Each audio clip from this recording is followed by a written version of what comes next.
দেখিয়ে দিদি মা কাটলো। এখানে আনারস কাটা হয়েছে। মাহি পাইনাপেল, চলো খেয়ে নাও। লিখে খাবে? বেশ।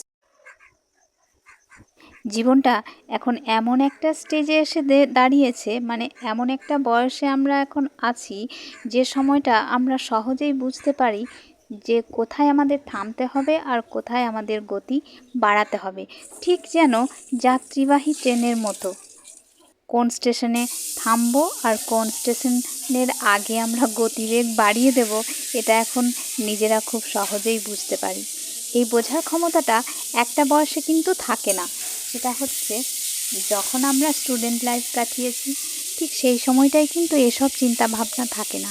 আর সেই সময়টা কিন্তু জীবনের সব থেকে সেরা সময়, মানে গোল্ডেন টাইম বলতে পারি আমরা। কিন্তু সেটা প্রত্যেকটা ছাত্রছাত্রীর জীবনে, আমাদের জীবনেও তাই। সেই সময়ের ভাবনা চিন্তা সমস্ত কিছু এখন মাঝে মধ্যে চোখের সামনে ভেসে ওঠে, যখন বিকালবেলা রোজ মেয়েকে স্টেশনে বেড়াতে নিয়ে যায় আর স্টেশনের সামনে দিয়েই আরও কিছু বাচ্চা বাচ্চা ছেলেমেয়েরা যখন ঘুরে বেড়ায়, যখন স্টুডেন্টদের দেখি, তখন সেই সমস্ত দিনের কথাগুলো বেশ মনে আসে। আর ভালোও লাগে, ভালো লাগে না এমন নয়। তবে ওদেরকে যখন হট্টগোল করতে দেখি, হইচই করতে দেখি, তখন কিন্তু আরও ভালো লাগে আর নিজেদের কথাই মনে পড়ে। বয়স যতই বাড়ছে ততই যেন সেই হইচইয়ের থেকে আমরা নীরবতাকেই বেশি বেছে নিচ্ছি। ওই হট্টগোলের জীবন থেকে বেরিয়ে যেন দূরে গিয়ে একটা গোপন জীবনযাপন করতে ভালোবাসতে শিখেছি। এখন বেশ ভালো লাগে একা সময় কাটাতে। অনেক লোক দেখানো বন্ধুর প্রাচুর্য ছেড়ে দুটো আসল বন্ধু খুঁজি এখন, যার সঙ্গে সুখ দুঃখের অনেক গল্প অনায়াসেই আমি করতে পারি।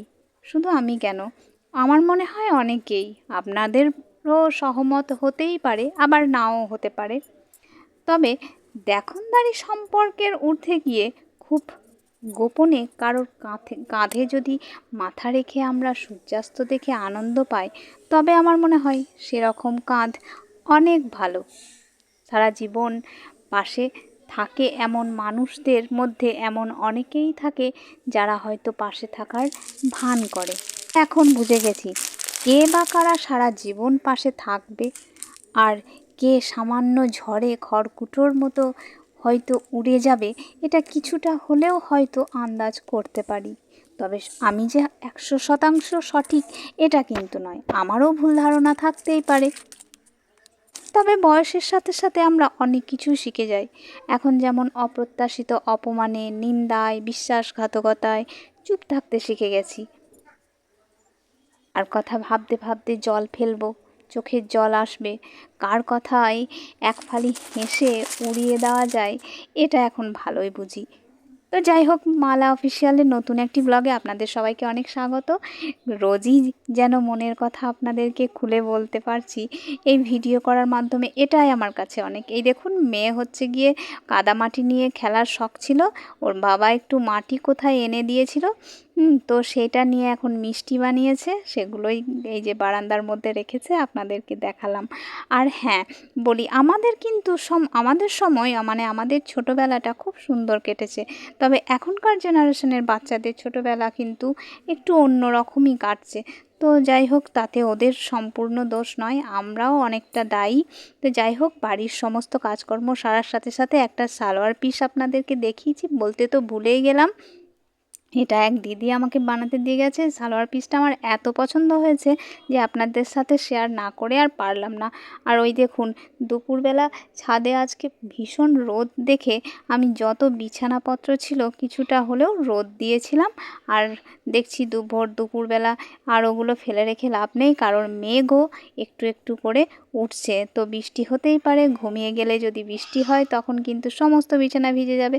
তো সেই জন্যই সব কিছু তুলে নিলাম আর তুলে এবার নিয়ে যাব। তবে মেঘটা কিন্তু ঘনিয়েই আসছে, জানি না সন্ধ্যা হলে কি হবে, বৃষ্টি তো হতেও পারে। তো যাই হোক, সে ঝুঁকি না নিয়েই এখন আমি সমস্ত কিছু জামা কাপড় এবং বিছানাপত্র সব কিছু ঘরের মধ্যে নিয়ে নেব। মানে আমাদের তিনতলার ঘরটাতে রেখে দিলেও হয়, তো সেটাই করব। শুভ সন্ধ্যা সবাইকে। আমার মাহি সোনা একটু বসে গেছে লেখালেখি করতে। কি করছো মাহি? লেখাপড়া করছো?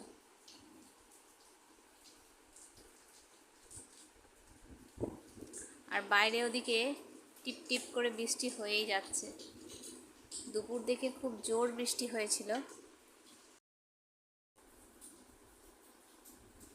বৃষ্টির এই শব্দটা বেশ ভালো লাগে। তবে রাতে ঘুমানোর সময় আর একটা ব্যাপার, সেটা হচ্ছে যদি টিনের চাল হয় তাহলে কিন্তু সেই বৃষ্টি পড়ার শব্দটা ভারী ভালো লাগে। ওহো, ওই যে ভিজে গেছো নাকি? ভিজে গেছো? তোমার হাতে কি? আনারস। দেখিয়ে দিই, নিয়ে এসো। মা কাটলো, এখানে আনারস কাটা হয়েছে। মাহি, পাইনাপেল। চলো খেয়ে নাও। লিখে খাবে? বেশ, ঠিক আছে, তুমি যাও। ও,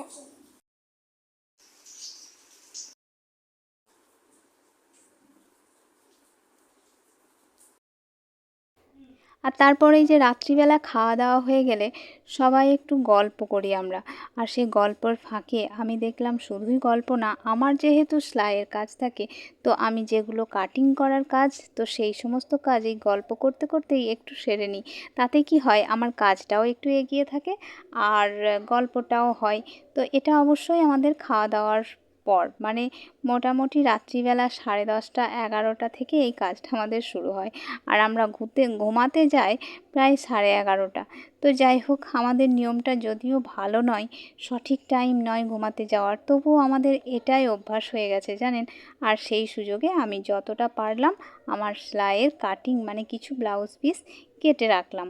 আর মেয়ে ওদিকে খেলছে, ওর তো এখন ঘুমই পায় না। ওর ঘুম ঘুম পেতে, মানে রাত্রি 12টার আগে ওর কোনো দিন ঘুম পায় না। তো এরকমই আর কি। আর এই যে কিছু লাইলিন ছিল, এই লাইলিনগুলো টুকরোগুলো কিন্তু খুব কাজের, তাই রেখে দিলাম।